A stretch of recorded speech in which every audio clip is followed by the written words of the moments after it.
Assalamualaikum Barya, selamat datang kembali di Guru Gembel Channel. Ini adalah episode lanjutan daripada episode yang 242.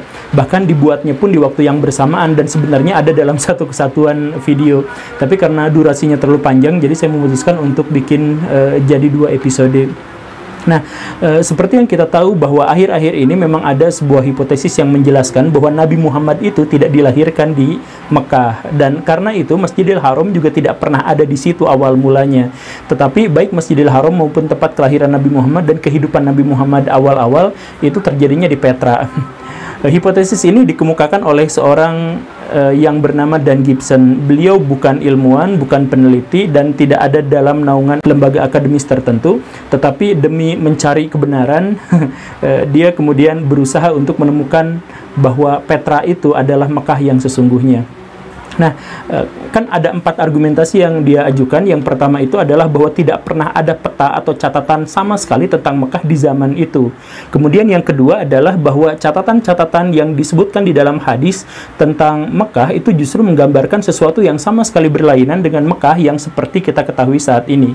Kemudian yang ketiga dan yang menjadi argumentasi yang paling diandalkannya itu adalah bahwa arah kiblat dari 100 masjid pertama yang didirikan di dunia Islam itu mengarahnya ke Petra, bukan ke Mekah. Dan kemudian yang keempat itu adalah tidak ada sama sekali bukti arkeologis yang menunjukkan bahwa di Mekah pernah ada bentuk peradaban yang seperti yang menyerupai dalam hadis-hadis atau dalam literatur-literatur tertua Islam. Nah, begitu ya. Di episode yang lalu kita sudah pernah membahas salah satu argumentasinya, dan sekarang kita akan bahas satu argumentasi yang lainnya. Kemudian kapan-kapan nanti kita akan bahas 2 argumentasi yang lainnya, karena untuk membahas 2 argumentasi yang lainnya saya membutuhkan papan tulis. Ayo kita mulai.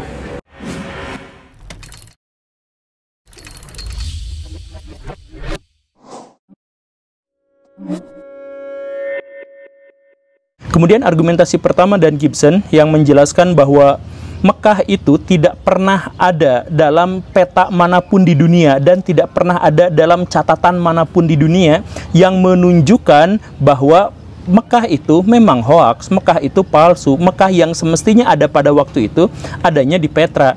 Nah, argumentasi ini sebenarnya juga adalah argumentasi yang agak cacat metodologis, dalam artian begini Baraya, sesuatu yang tidak dicatat bukan berarti sesuatu itu tidak ada. Orang-orang Indonesia memasuki zaman sejarahnya ketika Kutai mulai ada abad ke-5, ketika Kutai mulai mencatat dalam sebuah prasasti yang kita kenal sebagai prasasti Yupa yang diduga ditulis pada abad ke-5. Sebelum itu, apakah Kutai itu tidak ada? Ya tentu saja ada, tetapi dia baru menuliskannya atau kita baru mengetahui ada tulisannya itu abad ke-5 Masehi. Penduduk Australia sudah ada jauh sebelum negara api menyerang, tetapi catatan pertamanya baru ada ketika orang-orang Eropa menyasar di zaman penjelajahan samudra. Kan begitu. Maka dalam sejarah itu dikenal dengan 2 periodisasi, yaitu zaman sejarah, yaitu ketika manusia sudah meninggalkan catatan tertulis, dan zaman pra-sejarah. Pra-sejarah itu manusianya ada, segala bukti-buktinya itu ada, dan alat-alat kebudayaannya juga diakui, tetapi mereka disebut pra-sejarah ketika mereka belum menuliskan. Nah, demikian pun dengan Mekah. Sebelum tahun 700-an tidak ada catatan tentang Mekah atau tidak ada peta Mekah di manapun, tidak menunjukkan bahwa Mekah itu tidak ada. Yang mungkin menunjukkan adalah bahwa Mekah ada di zaman prasejarah. Kan gitu cerita metodologi yang benarnya itu seperti itu. Nah, tetapi kan Mekah itu jalur transit perdagangan, ngapain juga tidak ada catatan tertulis di situ? Ya sama seperti di Indonesia Baraya, Indonesia juga adalah tempat jalur transit yang jauh-jauh lebih ramai daripada di Mekah. Jalur transit di Indonesia itu adalah jalur transit antara India dan Cina yang sejak awal memiliki populasi paling banyak di dunia. Tetapi baru muncul catatan tertulisnya abad ke-5. Jadi kan nggak jadi masalah dengan pernyataan ini. Tapi saya ingin jelaskan begini Baraya, bahwa orang-orang Mekah pada waktu itu adalah orang-orang jahiliyah. Terserah kalau Baraya mau menyebutnya misalkan orang kadrun misalkan ya. Kalau mau ngejek-ngejekan gitu. Nah, orang-orang jahiliyah pada waktu itu adalah orang yang takut dan malu kalau dia harus menulis. Kenapa seperti itu? Karena orang-orang Arab secara umum dan orang Mekah secara khusus adalah orang-orang yang kekuatan ingatannya sangat baik dan mengandalkan itu dan membanggakan itu. Kenapa seperti itu? Orang-orang Arab itu tinggal di gurun pasir, tidak banyak suara yang bisa mereka dengar dan tidak banyak pemandangan yang berbeda-beda yang mereka bisa lihat. Karena itu memori mereka itu masih kosong, masih luas, masih besar, sehingga mereka mengandalkan itu untuk mengingat sesuatu yang menurut mereka penting atau dihargai. Maka orang-orang Arab itu terkenal kuat sekali hafalannya, sekali mendengar langsung dihafalkan, sekali mendengar langsung hafal dan sebagainya. Nah, karena orang-orang Arab sangat mengandalkan dan sangat membanggakan kemampuan dalam menghafalnya, mereka malu kalau mereka harus mencatat. Mencatat itu aib. Kenapa seperti itu? Kalau ada orang yang memorinya kuat, dia tidak membutuhkan catatan. Artinya orang yang mampu mencatat itu adalah orang yang memorinya lemah. Misalkan kasus Zurumah, dia itu adalah seorang penyair. Pada suatu kali malam-malam dia sedang menulis, ketemu sama sahabatnya. "Weh, lu ngapain?" Enggak, lu mencatat ya." "Enggak, sumpah gua enggak mencatat." Itu apa? Itu punya orang lain. Lah itu lu bawa pegang pulpen? "Oh enggak, ini gua sumpah ini bukan." Jadi ketika Zumarah itu ketahuan menulis, udah kayak gelagatnya itu udah kayak pejabat ketahuan nonton hentai gitu. Jadi bener-bener enggak menolaknya habis-habisan, sampai akhirnya udahlah please ya jangan kasih tahu ke orang lain ya, gua gak bisa nulis, please jangan kasih tahu ke orang. Bener, iya gua akui, tapi jangan kasih tahu ke orang. Sampai dia nyogok-nyogok untuk tidak disebarkan aibnya bahwa dia bisa menulis. Itu orang-orang Arab zaman dulu. Sekali lagi terserah Baraya mau menganggapnya jahiliyah atau apa dan sebagainya, tetapi budaya Arab pada waktu itu memang seperti itu. Dan karena itu maka mereka tidak mau meninggalkan catatan tertulis walaupun mereka memilikinya. Karena malu, karena aib. Dan kebudayaan itu baru berubah setelah Islam muncul. Dan ketika Islam muncul pun sebagian besar sahabat itu juga tidak bisa membaca dan menulis. Ya karena alasan sudah tua dan tidak terbiasa dengan menulis dan sebagainya, banyaklah alasannya. Tetapi ini menjelaskan bahwa tidak ada catatan tentang Mekah, tidak ada catatan tentang Madinah dan sebagainya di masa lampau itu. Nah, tetapi kenapa kebudayaan-kebudayaan lain misalkan tidak mencatatkannya? Bukankah itu adalah jalur yang strategis? Bangsa-bangsa yang lain tidak mencatatnya sama alasannya dengan bangsa-bangsa lain tidak pernah menaklukkan Mekah. Jadi Baraya kan Mekah, Madinah itu tidak pernah ditaklukkan oleh bangsa-bangsa yang lain. Kenapa seperti itu? Karena miskin sumber daya dan panas. Dan siapa juga yang mau menghabiskan banyak tentara, menghabiskan banyak dana hanya untuk menaklukkan sebuah kota yang kering kerontang. Kan begitu ya. Baraya bisa cek di sumber manapun itu tidak ada. Jadi gini ceritanya. Saudi Arabia yang zaman sekarang atau Mekah yang ada di zaman dulu atau Hijaz zaman dulu itu ada di pertengahan antara 3 kekaisaran besar. Aksum di sebelah selatan, kemudian Romawi dan Persia. 2 dari 3 kekaisaran itu begitu agresif, begitu kuat, begitu suka untuk berperang. Nah, tetapi tidak ada satupun di antara mereka yang berupaya untuk menaklukkan gurun tandus di Hijaz, di Arab Saudi itu yang sekarang di Mekah. Mereka menaklukkan wilayah-wilayah yang subur di Levan, di Mesopotamia, kemudian di sebagian Mesir dan sebagainya. Mereka berusaha untuk menaklukkan itu, tetapi mereka melewati padang gurun Saudi Arabia, padang gurun Mekah. Begitu kan? Nah, alasan yang sama ketika mereka tidak menaklukkan adalah yang sama pula yang menjelaskan kenapa mereka tidak pernah menulis dalam peta-petanya soal Mekah. Mekah tertulis tahun 700-an itu setelah Mekah itu ada di bawah kekuasaan dinasti Umayyah yang ada di Suriah dan itu sangat kuat. Kan begitu. Dan kalau kita memang menggunakan catatan sebagai pisau bedahnya, maka pisau bedah ini justru akan menghancurkan argumentasi Dan Gibson. Kenapa seperti itu? Kan Dan Gibson mengatakan bahwa Mekah itu adalah Petra di zaman dulu. Nah, saya akan katakan Baraya bahwa sebelum tahun 1700-an, Petra itu adalah ibu kota provinsi dari Kekaisaran Bizantium. Petra itu seribuan tahun sebelumnya sudah ditempati oleh manusia dan kawasannya sangat padat, dan karena itu kemudian ketika ditaklukkan oleh Romawi dan kemudian diambil alih oleh Bizantium ketika Romawi pecah jadi 2, maka semuanya seharusnya sudah tercatat. Karena begini Baraya, dalam sejarah peradaban kuno, orang-orang yang rajin sekali untuk menulis itu adalah orang Yunani, orang Romawi, dan orang Cina. Mereka itu menulis bahkan sampai lingkar pinggang seorang perempuan pun ditulis gitu. Detail sekali tulisan-tulisan mereka itu. Nah, karena itu, kalau seandainya kita menyebut seperti yang Dan Gibson bilang bahwa Mekah itu adalah Petra, seharusnya ada catatan resmi dari orang-orang Romawi tentang peristiwa-peristiwa besar yang terjadi di Petra atau Mekah itu. Kalau seandainya Petra itu memang Mekah dan itu adalah ibu kota provinsi dari Romawi, maka mustahil ada Abu Sofyan yang menguasai kabilah-kabilah di Arab. Yang seharusnya terjadi adalah di Mekah itu ada gubernur yang diangkat oleh Romawi. Tetapi kan tidak ada gubernur yang pernah menguasai Mekah. Catatan-catatan kita tentang Mekah di zaman dulu kan, dan Gibson suka ya menulis katanya catatan zaman dulu gitu ya, di Mekah tidak ada bagaimana. Nah, sekarang saya jelaskan, catatan orang-orang Mekah itu tidak pernah mencatat ada seorang pemimpin yang diangkat dari orang Roma untuk menguasai Mekah. Kemudian Abu Sofyan dan sebagainya memang sempat beberapa kali mendapatkan bantuan persenjataan dari Romawi, itu yang diklaim oleh Dan Gibson ya. Tetapi kalau itu benar-benar adalah Petra yang dimaksud, itu bukan hanya kekuatan militer, tapi bahkan tentaranya pun itu dikasihin oleh orang-orang Bizantium. Dan kalau Mekah itu adalah Petra, maka itu akan berbenturan dengan cerita-cerita sejarah yang diakui bukan hanya oleh orang-orang Muslim, tetapi diakui oleh orang di seluruh dunia. Misalkan begini, Perang Yarmuk yang terjadi sekitar tahun 600-an sekian gitu ya.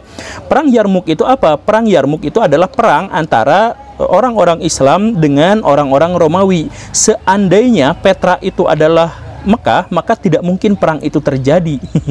Kan begini ceritanya ya Baraya ya. Orang Persia dan orang Romawi lagi berperang satu sama lain. Awalnya orang Persia menang, tetapi kemudian ada pemberontakan di dalam negeri yang menyebabkan Persia menjadi lemah dan orang Romawi mencaplok, mengambil alih wilayah di situ. Nah, Muslim pada waktu itu sudah menguasai wilayah Tabuk dan wilayah itu bergesekan dengan wilayah Romawi dan Persia. Maka terancam Muslim pada waktu itu, sehingga Muslim memutuskan untuk mengcounter serangan Romawi Persia itu. Apa yang dilakukan? Muslim menyerang baik Persia maupun Romawi sekaligus di bawah pimpinan Khalid bin Walid yang kemudian diganti. Nah, cerita tentang Perang Yarmuk itu ditulis oleh sejarawan Muslim dan ditulis oleh sejarawan orang-orang Romawi dan Persia pada waktu itu. Jadi catatannya di tiga bangsa sekaligus. Kalau seandainya Mekah yang dimaksud itu adalah Petra, ngapain juga Muslim berbenturan dengan Romawi untuk berebut wilayah di sekitaran Tabuk? Kan Petra itu dikuasai sama Romawi, gimana ceritanya malah rebutan di tempat yang lain? Kan di sini juga aneh kan Baraya, silakan saja bayangkan. Dan lebih gilanya lagi adalah bahwa orang-orang Romawi pada waktu itu tidak mencatat kejadian apapun yang terjadi di Petra. Justru orang-orang Romawi mencatat bahwa tahun 600-an itu sedang dibangun sebuah katedral Kristen di sana. Nah, jadi kan di Mekah kita tidak pernah menceritakan ada soal katedral kan, tetapi di situ tahun 600-an itu di Petra sedang dibangun sebuah katedral yang disponsori oleh pemerintahan Bizantium. Bagaimana ceritanya ada sebuah perang besar yang katanya itu melibatkan Mekah, tetapi Mekahnya sendiri di situ adem ayem, malah sedang dibangun katedral. Kan ini adalah sesuatu yang sangat mustahil. Atau kemudian kita cari misalkan peristiwa Tabuk yang terjadi sebelumnya yang menjadi latar ini ya. Tahun 360 Masehi, Nabi Muhammad memobilisasi para sahabatnya untuk bersiap-siap menghadapi serangan Romawi. Kenapa Romawi pada waktu itu mau menyerang Madinah? Sebenarnya alasannya adalah seperti ini. Karena orang-orang Islam sudah menguasai Jazirah Arab, sebagian besar Jazirah Arab pada waktu itu. Sehingga orang-orang Arab Ghassan di sebelah utara itu merasa terusik dan khawatir juga akan mendapatkan imbas yang buruk. Maka orang-orang Ghassan itu menghubungi orang-orang Romawi sebagai negara penjajahnya. Dia memprovokasi Romawi untuk menghancurkan kekuatan Islam sebelum berkembang lebih pesat lagi. Nah, narasinya seperti itu. Ketika orang-orang Romawi memobilisasi pasukan, maka Nabi Muhammad langsung berangkat ke utara, ke Tabuk. Kan begitu seterusnya ya. Di Tabuk Nabi Muhammad tidak mendapatkan satupun orang Romawi, tetapi Nabi Muhammad kemudian malah meminta orang-orang yang ada di sana untuk memeluk agama Islam, dan orang-orang Arab pada akhirnya juga memeluk agama Islam pada waktu itu. Nah, tanpa kekerasan ya. Nah, kita lihat narasinya. Seandainya Mekah itu adalah Petra, maka Sudah jelas ada catatan di orang-orang Romawi bahwa ada sekelompok besar orang yang berasal dari Madinah yang sudah pernah menaklukkan Mekah, yang juga menaklukkan wilayah-wilayah di sekitar situ. Kan gak ada baraya. Sekali lagi, Petra itu adalah ibu kota provinsi Palestina milik dari Kekaisaran Bizantium. Segala catatan ada di sana. Seandainya Islam mulai berkembang di sana, maka sudah diketahui sejak awal. Jadi gak mungkin juga ada cerita Nabi Muhammad dari Mekah kemudian ke Madinah, kemudian menaklukkan Mekah, menaklukkan Petra gitu ya, tanpa diketahui oleh orang-orang Romawi, kemudian tumbuh berkembang dan akhirnya berusaha untuk mengamankan wilayah Tabuk di utara. Kan aneh. Nah, sekarang kita coba lihat petanya ya. Mekah itu ada di sini, Petra ada di sini, dan Tabuk itu ada di sini. Seandainya Nabi Muhammad itu memobilisasi pasukannya dalam skala yang sangat besar untuk menghadapi kekuatan Romawi, maka seharusnya perang itu tidak mungkin terjadi di Tabuk. Ngapain? Kan masa untuk menghadapi serangan Romawi, Nabi Muhammad malah nyerangnya ke selatan. Kan aneh. Dan gini ya, perang Tabuk itu adalah perang yang ditulis oleh seluruh sejarawan Muslim dalam buku-bukunya, dan seluruh imam hadis itu menceritakan tentang perang Tabuk. Maka tidak mungkin ia tidak ada. Tetapi kalaupun ia kemudian ada dan itu terjadi di Petra, bagaimana ceritanya itu dilakukan ketika dia sedang dikuasai oleh Romawi dan mereka berusaha untuk bersiap-siap untuk menghadapi invasi dari Romawi. Dan perangnya terjadinya di selatan pula, lebih aneh lagi. Jadi dalam hal ini Dan Gibson itu benar-benar cocokologi. Tetapi kan dalam catatan-catatan, setiap orang-orang Mekah mau nyerang Madinah, mereka pasti nyerangnya lewat utara. Misalkan perang Uhud di sebelah utara, perang Khandaq juga terjadinya di utara, menunjukkan bahwa orang Mekah itu ada di sebelah utara Madinah. Bener kan? Ya salah Baraya, itu salah banget. Jadi ceritanya begini Baraya. Pertama, semua perang yang melibatkan Mekah dan Madinah itu tidak melulu terjadi di utara, tetapi selang-seling. Waktu perang Badar misalkan itu terjadinya di sebelah selatan, tidak di utara. Nah, kenapa menyerangnya kadang-kadang utara dan kadang-kadang dari selatan? Karena tergantung dengan strategi perang, sama seperti yang kita kenal sekarang. Misalkan Bandung dikelilingi oleh gunung. Kalau mau nyerang itu lebih enak dari kawasan utara. Tetapi kenapa Belanda malah bikin garnison, bikin benteng di Cimahi di sebelah barat? Padahal mudah diserangnya dari sebelah utara. Ya karena sebelah utara itu ada bentang alam, yaitu Gunung Tangkuban Perahu dan sebagainya, yang di zaman dulu susah dilalui, sehingga harus menyerang dari arah sebelah barat yang relatif lebih lowong. Makanya Belanda bikin benteng dan garnison itu di sebelah barat. Begitu kurang lebihnya. Nah, demikian pun dengan perang di zaman dulu. Perang zaman dulu itu tidak harus menyerang dari arah dia datang. Seluruh perang di seluruh dunia, Baraya catat, itu mereka pasukan-pasukan itu tidak harus menyerang dari tempat di mana dia datang, dari manapun tergantung strateginya. Perang Badar misalkan pernah dari selatan, tetapi orang-orang Arab mengalami kesulitan karena Madinah itu kan dikelilingi sama gunung, dia itu ada dalam sebuah lembah gitu. Jadi pas orang-orang Mekah mau perang Badar itu, dia ledok kejebak sama tanah lumpur yang ledok-ledok susah itu karena beres hujan gitu. Makanya pada perang selanjutnya mereka muter, dan itu adalah sesuatu yang sangat wajar. Ngapain juga itu menjadi kesimpulan, kan gitu. Dan kalau misalkan kita ngomongin soal Mekah misalkan ya, perang antara Mekah dan Madinah, Nabi Muhammad pun ketika menyerang Mekah, Futuh Mekah, itu nyerangnya lewat 4 tempat sekaligus. Kalau Mekah itu adalah Petra, itu mustahil terjadi, karena untuk masuk ke Petra kita hanya membutuhkan 1 jalur. Karena Petra itu dikelilingi oleh gunung-gunung, cadas-cadas, bukit-bukit yang sangat curam. Jadi bentuknya itu kayak canyon gitulah. Dan untuk memasuki Petra di masa lalu itu ada jalur yang harus dilalui dan hanya cukup untuk beberapa kuda saja berendengan, karena hanya 2 meter saja. Nah, ini tidak pernah tercatat, kondisi alam geografis Petra seperti ini tidak pernah tercatat di Mekah. Coba bayangkan Baraya, misal di Petra sampai sekarang itu banyak sekali patung-patung. Padahal dalam riwayat dijelaskan bahwa patung-patung di Mekah semuanya sudah dihilangkan sejak Futuh Mekah.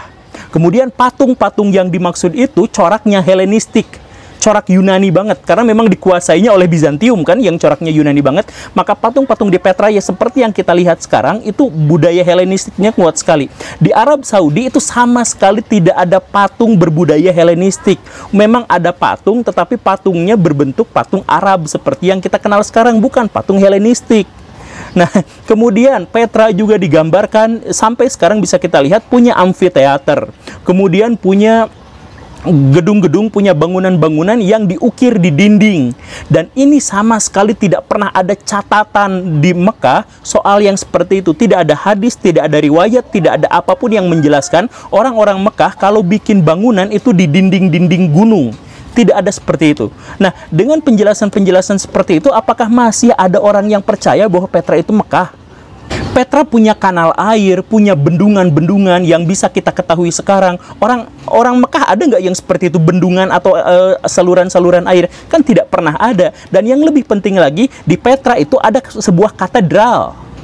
Katedral itu tercatat baik oleh orang-orang Petra maupun oleh orang-orang Bizantium. Di Arab ada nggak bekas-bekas katedral? Kan sama sekali tidak ada juga. Nah, jadi ini menunjukkan bahwa Petra itu sama sekali bukan Mekah. Kita bisa melihat gambarannya itu benar-benar 180 derajat berbeda. Nah, kemudian ada argumentasi-argumentasi yang lain, dan yang paling kuat itu tentu saja yang dikemukakan oleh Dan Gibson yang menyebutkan bahwa masjid-masjid awal Islam itu mengarahnya pada Petra dan lain sebagainya. Tetapi karena durasinya akan terlalu panjang, jadi kita akan loncat ke episode-episode selanjutnya. Sekarang kita hentikan dulu di sini. Maaf ya, terima kasih karena sudah menyimak. Saya Guru Gembul. Assalamualaikum warahmatullahi wabarakatuh.